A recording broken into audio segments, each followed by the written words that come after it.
Hello guys and welcome back here again. So in this video I'm going to be talking about the homestead system and everything I found out about this entire system. So this is basically the player housing in this game. So the first thing we're going to be talking about is how you're going to be unlocking your homestead. So the moment this is live, you should have a quest on your tab. This quest will be called building your homestead from scratch. So just find that quest, is going to be here. Click it and then track it, and it's going to take you through all the steps. It's very quick quest, a couple seconds, and you should have access to your teleport to your homestead. Now what that will unlock, it is the world map, and over here on Dancing Wave Island, once you click the island, that should unlock Coconut Spring Isle, and that should teleport you straight into your new homestead. Now I have dabbled a little bit with the homestead, and I really want to show you guys everything this has to offer. A small note is, if you're wondering how the title looks for the upcoming collaboration, this is the title here, Quirky Encounter. Looks really good. I actually kind of like it way more than the Supreme one. So yeah, that is that. I absolutely love it. It looks really adorable. Now when it comes to the homestead, one thing you need to know about the homestead is it is an account-wide feature. So all your characters is going to be sharing one homestead. So you're not going to have individual homestead for individual characters. So every character in your account is going to be sharing one homestead. So you can come here with your alt and still do everything that your main can do inside the homestead. For your homestead, it is going to be separated by levels here. You're going to be leveling up your homestead one by one. The way to get these levels is mainly by building new buildings, constructing stuff. They will be giving you stars, and these are the stars you're going to see down here. And the way you earn these stars is by building. You have a build tab on the top right over here. And then each time you build something new, you're going to be getting some stars. Some buildings allow you to get stars multiple times, but very few of them can actually do that. They usually have a couple of like 2 times or so. But yeah, each time you build something for the first time, you're going to be getting stars, and that stars will accumulate, and that will be leveling up your entire homestead levels. Now these levels are kind of important because you need higher levels to unlock more parts of the island. Right, I've unlocked the first 2. So this is the first part here. The moment you get enough stars at around homestead level 6, you should be able to unlock the second part, and that gives you access to even more things to build. I'll be talking about in a little bit. So yeah, homestead levels are the kind of way you're going to be progressing through this system. Now, a really simple way I can explain how this system looks like and how it works. If you have ever played the game Pearl World, or you have heard about Pearl World, like the Pokemon one, it is actually very similar. You are going to be building things like lumber mill, which is over here. As you can see, this one is going to be cutting down trees for you. You're going to be needing this. I'll tell you guys about that in a video when it comes to the resources. And then you have like your quarry stuff here. They do not work unless you have some pets which will be working there. I'll be talking about pets in a little bit. So yeah, it is very similar to how Pearl World works, but very on the surface. It is not that in-depth like that game, but yeah, that is how this homestead will be functioning. So your bread and butter for homestead is going to be your resources, mainly your wood and your stone. These are like the first really main ones you're going to be needing. Now to get this, you're going to need to make at least a quarry and a lumber mill somewhere, and then you need to have them running. Eventually you're going to be getting your mines and stuff, but that is a little bit later on. So for the start, you're going to be looking for your quarry, which is something like this, and yeah, that is how you're going to be getting most of the resources from to build all of this random stuff. Don't pay attention to how I've arranged my stuff. I just needed to quickly level this homestead up to actually see how it works and mess around with things. Now each of these production nodes, like the quarry one and the lumber mill over there, will require a pet to be there for it to even produce anything. So without a pet, that thing is not going to work. Things like the gem cutter, which is this, things like the sawmill, which is this. You can see the mystic cut over here. Without these pets, this will not work. For example, there is no pet here at the moment, so this one is absolutely not producing anything for me. Now let's go over the pet a little pretty quick. Right? For the pets, it is going to consolidate all the pets that you have in your entire account across all characters. So if you only have 2 characters, then you're going to have actually a little bit of a problem, because you're going to have only a few pets over here. However, if you have multiple characters who have even the story pets are usable here, and they're actually pretty good, to be honest. They are the jackalope. You guys know everyone has at least the jackalopes. This one's here. They have one level of each skill, which is pretty good. So how the pets work is each pet has a particular skill that they can do. So for example, you can do the nutrition farm over here. This one is lumber mill, so gathering wood. Then you have the gathering of the stones and stuff. Then you have the forging one, which is like the ores and stuff. And then you have like the gem cutter and the sawmill skill over here. And then the mining, the cooking workshop on the end. The free-to-play pets that everyone gets just through the story and stuff, which is the jackalope, has access to all skills. So it's pretty good. There's no between when it comes to that. However, it's just level 1 of each. A good thing about this is the amount of pets you have slotted on these slots over here. You see how you can put several. All the bonuses do add up together. So if you have one of each of these jackalope across your entire account, it will add up to this, right? And then the better pets you have, for example, if you have the cat, if you have the fox or whatever, that will give an extra boost because the epic pets do have little higher skills. For example, the fox over here will have level 5 when it comes to nutrition farm, right? And then level 3 for cooking, and then level 2 for this. And then for the cat, you see it's different as well. It's level 6 for that, 1 for this, and then 2. Some epic pets will have higher skills than others, but as long as you have any pet that has a particular skill, which is what everyone should be able to have by default using the jackalope, you should be able to do anything in the homestead just by having any free pet. So you don't need to buy any expensive pet or anything like that. So the second thing about the pets is they do have some kind of a stamina system over here. So something like this pet, I have worked one of these pets to death. Let me show you one of these. It's completely hungry. I don't have food to feed them. So when things like this happen and their mood drops all the way to 0, they won't be able to work and they will try and go and rest, something like this, or they can come here and swim, something like this. This kind of regenerates some of those things like the mood and hunger.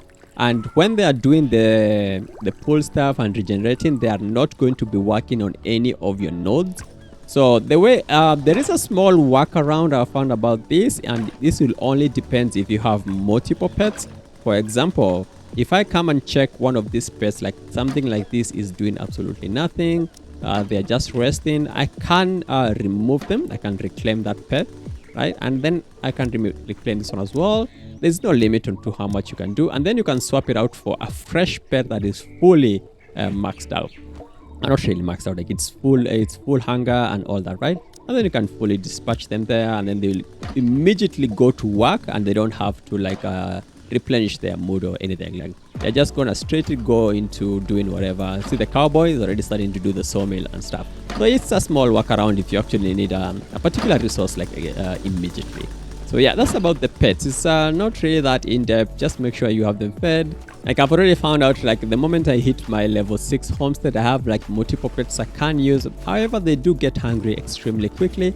So leveling up my nutrition farm once I get it unlocked should be kind of a priority for me.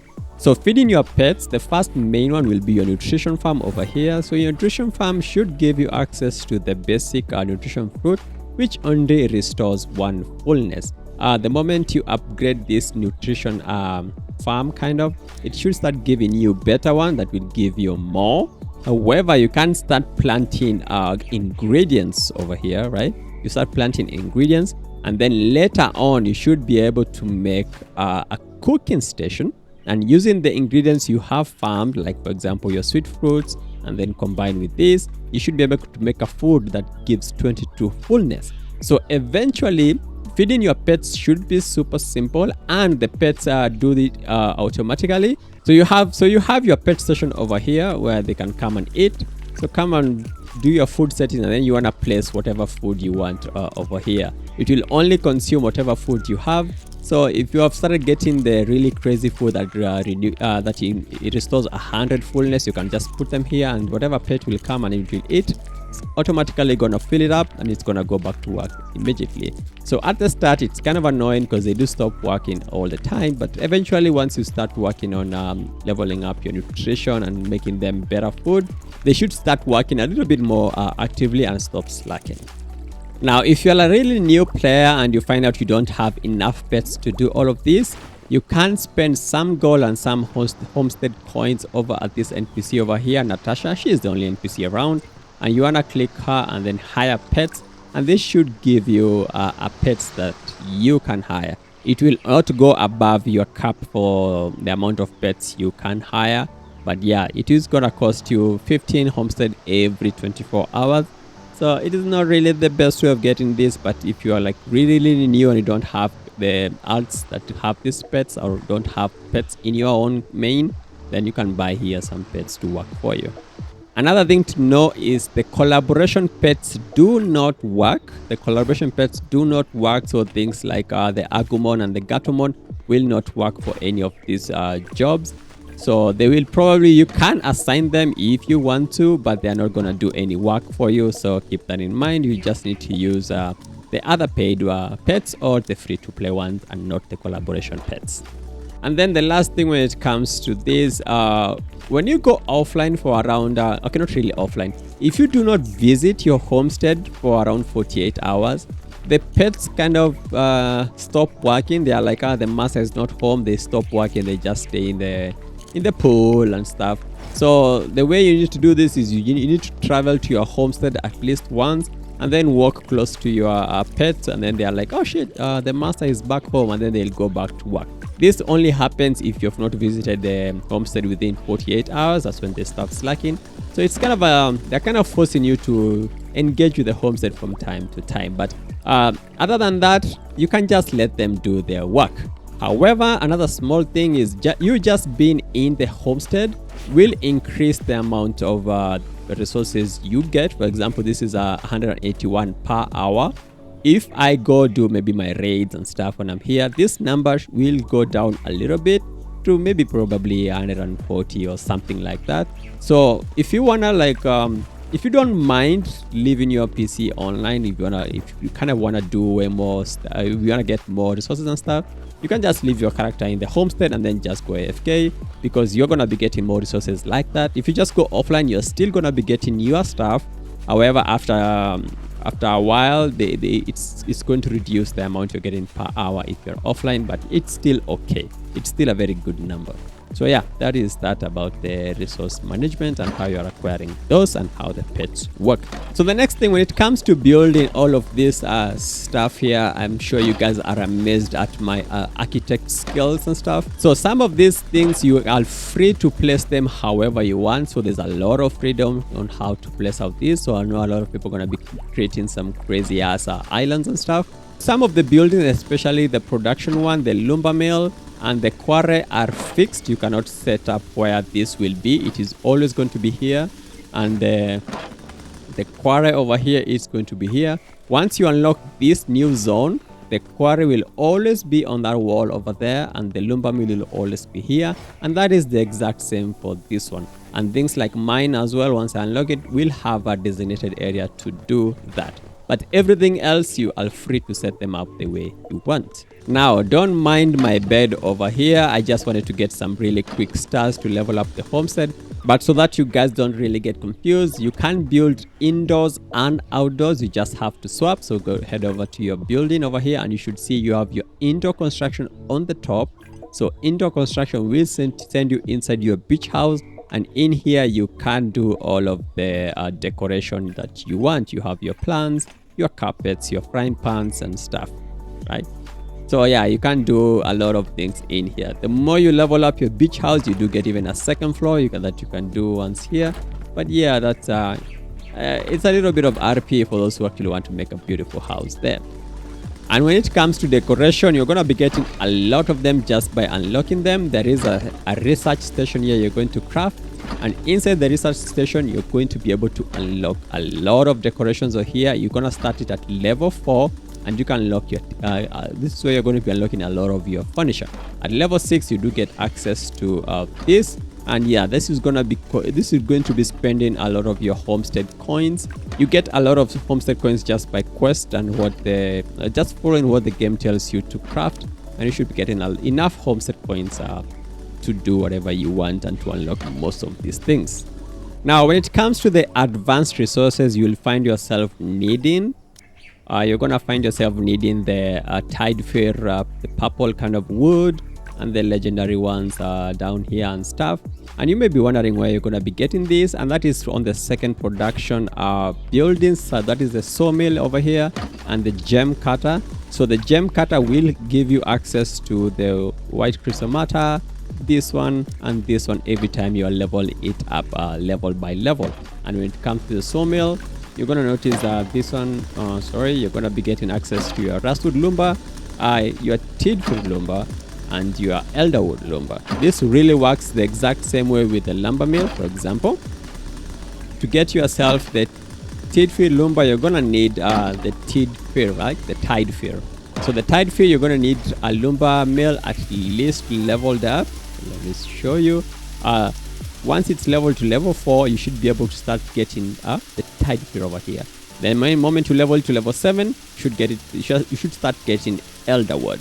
And then using those resources, come over and level up your sawmill, and then you see it works together. So you need to level all buildings together to get this like upgraded materials. And the more upgraded materials you're getting, the more access you're getting to even better buildings and stuff. So it's very Palworldy, and yeah, it's actually, I thought it was a very in-depth system, but it's actually not really that big of thing. And then you're just rinse and repeating it, build more things here, build more houses and stuff, get more decorations. Once you level your homestead, you're gonna move over to the next area, because this one will need you to be a little bit higher. So unlocks at homestead level 12.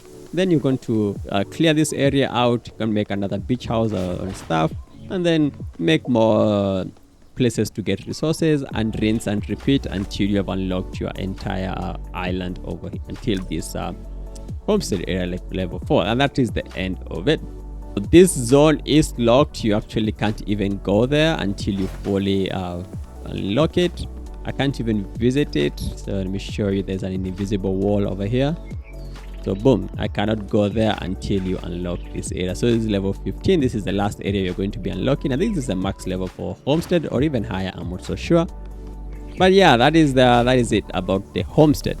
Now the homestead system is super RP based, mainly RP based. There is absolutely no things that is gonna help you your character directly or level up your character directly. So keep that in mind. This is only for those people who actually just enjoy a homing system and want to decorate stuff in their free time and kind of, put their pets to work on that. So I'm gonna show you what you really can do in here. It's actually very few, only 2 things basically. The only thing you can do is maybe sleep in your bed, right? Sleep in your bed. That just gives you like a buff that you can get in just the normal bed, right? So that gives you this buff. 50 attack speed, 5% movement speed, and 5% damage taken. So I don't know if this is only the buff you get. I haven't managed to get a different one. This is the only one I've been getting so far. I don't know if there's another one, but yeah, that's the only one I've been getting. And then the next thing that can help your character directly is when you come here to sell your resources. So every day this NPC will give you an option of what she wants to buy from you, or when you head over to the cargo trade. And in the cargo trade, these are the things she can buy from you every day. And every day 3 of these will give you bonus Dawnblood, the Dawnblood emblems. So these are pretty good currency to have. It helps you buy things that you kind of missed from the previous weeks. So for example, for the sake of science, I can sell 15 rustwood lumbers over here, which is this. So I can try and sell this, and that will give me homestead coins. It's actually one of the good ways to get this coin. So I'll sell that, and that should give me 20 Dawnblood emblems. And then I can do that for this one as well. So I can come and sell this, get another 20, then sell this, this one, and then get another 15 there. So it's a good source of emblems every day, not really that big. However, you can level up this NPC as well, because it is part of the homestead. It's called the pot. Once you upgrade your pot, you should get access to even more things to sell. And yeah, that is that. So you should see you can level up your pot here once you get to the sand. The sand, you get that from the mines. I haven't crafted that yet. But yeah, you can see it's kind of a small, you're building a kind of an estate, you're building an island. So it's just small thing you do from time to time once you're done with your dailies and stuff. But yeah, there's absolutely no other advantages or like things that will the homestead will help you. It's just purely RP, having some fun in your free time. It is basically like fishing. Fishing is just for fun. I mean, yeah, you can get some gacha pulls here and there, but it's not really something you do for the gacha pulls. It's just for fun. You do this for fun if you actually enjoy it. I'll probably just do it because it's something you can set it up and then forget it, and then just check it every 2 days and see what's happening, do a couple of upgrades here and there, and then just leave it because it works automatically without you ever doing anything. So yeah, that is a really quick video about the homestead system and everything there is about it. Yeah, so for those people who have been waiting for this system and want to delve into it, I really hope this video has kind of helped you and showed you some insight on how it's going to work. So like and subscribe to me if you enjoyed this little bit of piece of content, and I guess I'll see you guys on the next one. Peace.